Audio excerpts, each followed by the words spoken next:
think that the Gastelum Adesanya fight for sure is one for the ages, one for the history books. Just really thrilling fight. Both guys knocked down in the fight. Both guys had to really dig deep and show a lot of heart, show great chin, pulled together a lot of techniques, and I thought it was a really good coming out performance for Israel Adesanya as a true megastar of the sport. He was really faced with a lot of adversity from Kelvin Gastelum. He was knocked down early in the first round, rattled a little bit, had to recover from that, had to make adjustments mid-fight. Took him a while to get his range. Threw a lot of awesome techniques in the fight.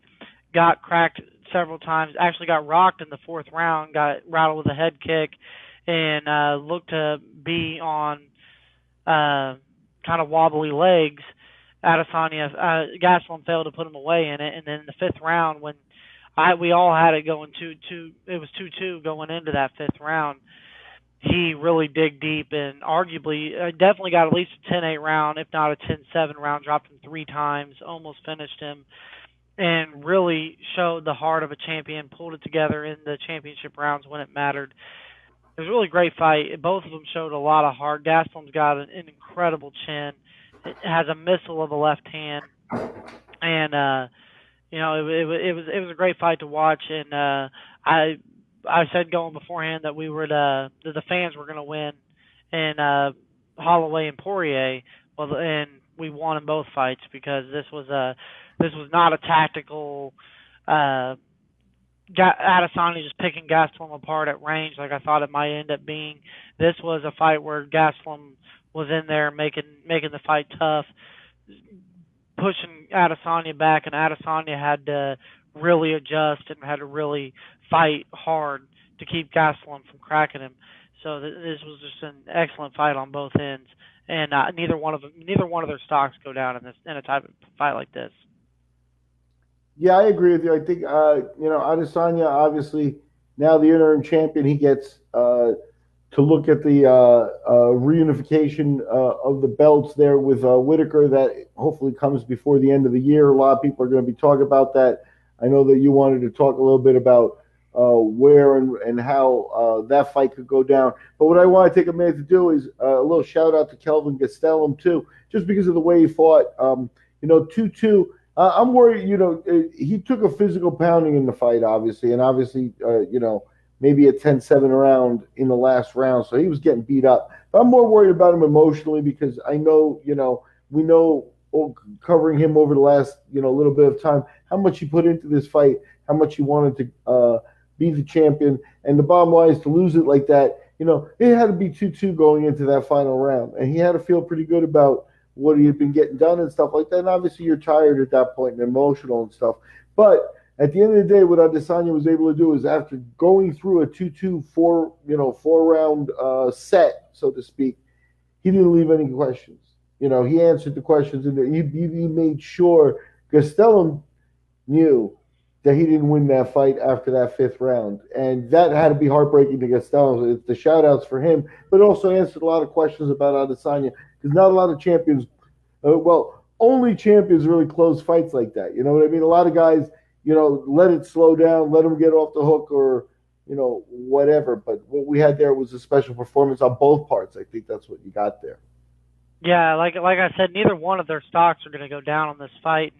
That is one thing I just love about combat sports is that every fight matters tremendously. I mean, moving forward, every fight, every performance is going to change the trajectory of your career. I mean, it's like every fight's a fork in the road. You're going to go one direction or you're going to go the other way. You're either moving backwards or you're moving forward. Both of them moved forward in this fight, but as you said,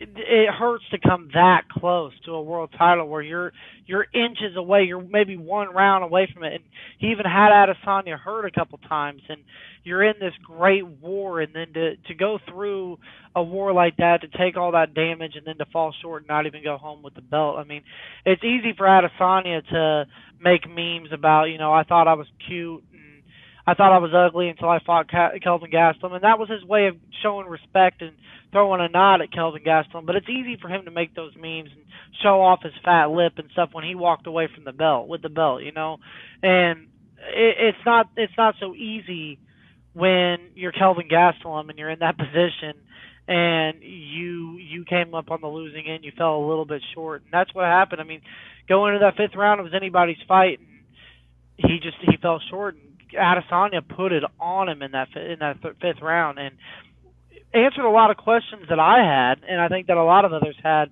about how is he going to perform under adversity, how is he going to deal with somebody who's trying to grapple him, because Kelvin Gastelum isn't a big middleweight. He's not a big guy he's not a Chris Weidman level wrestler or a Jacare Souza level grappler, but he's a good wrestler, and he tried to take this fight to the ground a few times, and Adesanya stuffed it well.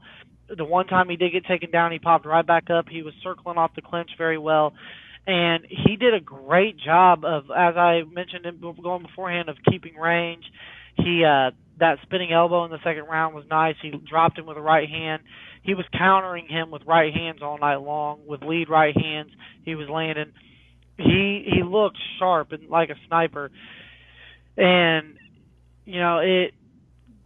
Kelvin Gastelum's chin's amazing, and obviously that was one question going forward is, does Adesanya just not have enough power to finish it, or does Gastelum just have that good of a chin? And just judging on how Gastelum's head being knocked back, I think he just has a really good chin. I think he's just tough.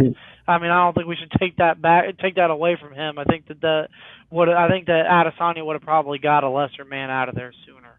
And so props to Kelvin Gastelum, and I actually would like to see him try to go back down, get a good nutrition coach, and try to make it back down to welterweight, because I think he can be world champion there. Very very interesting stuff there. Yeah, one disservice I think Dana White did Adesanya there is bringing John Jones up as a potential opponent. I don't think that's something I want to see. People are comparing it to a bully in the schoolyard, it looks like a big brother beating up a little brother kind of thing. Adesanya is not there yet. Jones is heading to heavyweight, and Adesanya, I think somebody mentioned he weighed 183 pounds for this fight, so he's not a huge middleweight. So it just looks like a disparate fight, and I don't think he's doing him any favors. I do think the Whittaker fight has the potential to be big. What do you think? I think the Whittaker fights, some are saying that that's going to be the biggest fight in Oceania history, and I don't. I know there's been big fights. Just a few years ago, you reminded me off air about Pacquiao and Horn, and other fights with Pacquiao, and the amount of knowledge and of history in your brain is pretty crazy. You cited Jack Johnson winning a world title in Australia over 100 years ago. Something I didn't know, but I do know that they are probably going to be looking at a stadium fight. I would suspect this year. But I think that they're going to have to be looking for a venue. They're going to have to look for a date, and that's going to be a scramble, because that's going to be a huge fight. You got the New Zealand, Adesanya and his family immigrated to New Zealand early in life, and he grew up in New Zealand. And then you have the Aussie, born and raised Aussie, and the champion Robert Whittaker, and for them to unify that belt in Australia is gonna be massive, and I think it's gonna be the first stadium show that I can remember that the UFC's done, and I bet they sell it out, and it'll be a good showcase fight for both of them. And Adesanya, the UFC is going to be riding this Adesanya wave. We probably have. I know that you probably have been getting tired of me talking about Adesanya like I'm just dick riding him, but it's not really that. It's just I can see the trend that he was going to be the next groomed star at this division. Like I called it at the beginning of the year that I thought he'd end up being the fighter of the year.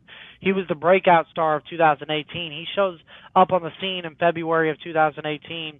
He goes 4-0 in the UFC, becomes a household name. It's very clear the UFC's moving for him to be the next big star at middleweight. He gets Anderson Silva, which is clearly it was sold as kind of like a turning of the guard fight. He fights a lot like Anderson, like a young Anderson. And then you got him fighting for the interim belt with Kelvin Gastelum, and now this sets up a massive fight with Robert Whittaker, and they're already on Helwani's. They were already on Helwani's show this Monday with their own individual interview, jawing at each other. I mean, the hype's already started. And this not only is this great for Israel Adesanya that they're riding this wave, this is exactly what somebody like Robert Whittaker needs, who is a great champion, an amazing fighter. This man went 10 rounds with Robert Whittaker, with Yoel Romero, who is just a freak, and pulled off the decision win, even though the second round one was kind of controversial, but still he walked away with the W in both fights. And he needs a big dance partner that's going to pull a lot of attention, because Robert Whittaker's not really much for press. He's probably one of the more underappreciated and underknown champions the UFC has at this point. So somebody like Adesanya, I mean, this is Conor and Aldo all over again. I mean, Aldo was a great fighter, a great champion for so many years, but he was not the transcendent superstar that Conor McGregor was. Conor McGregor comes on the scene, and Jose Aldo is getting more attention as a champion than he had